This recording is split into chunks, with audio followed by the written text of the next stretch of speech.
বৃষ্টির দিনে কি করা যায় কি করা যায় ভাবতে ভাবতে আমি চলে গেলাম রান্নাঘরে। রান্নাঘরে কি কি করছে দেখতে দেখতে দেখলাম মণিমাকে। মণিমা বলল, তুমি কি করছো? আমি বললাম, তোমার রান্না দেখতে এসেছি। লা।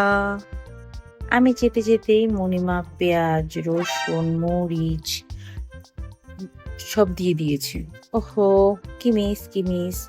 যাই হোক, সবকিছু দিয়ে দেওয়া হয়ে গেছে। এরপর দেখলাম মণিমা চাল দিচ্ছে, আগে থেকে ধুয়ে রাখা মসুর ডাল দিচ্ছে।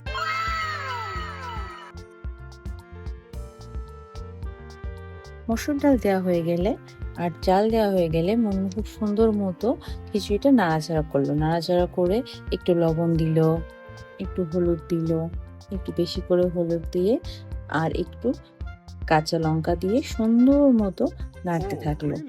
ভালো মতো নাড়তে থাকলো।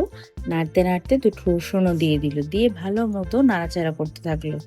রসুন দিয়ে ভালো মতো নাড়াচাড়া করে বেশ কিছুক্ষণ নাড়াচাড়া করে দেন মণিমা পরিমাণ মতো জল দিয়ে দিল।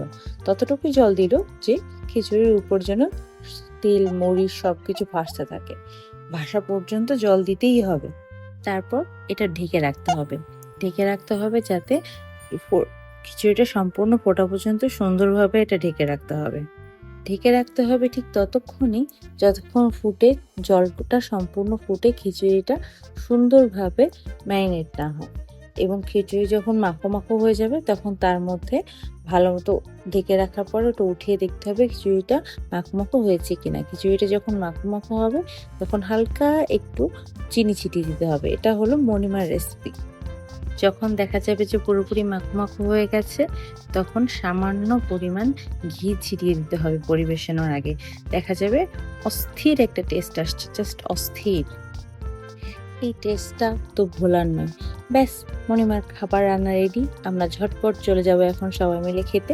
আজকে বৃষ্টির দিনে এই খিচুড়ি রান্নাটা মণিমার জাস্ট অস্থির হয়েছে এবং আমরা খাবো সবাই চেটেপুটে। Bye bye.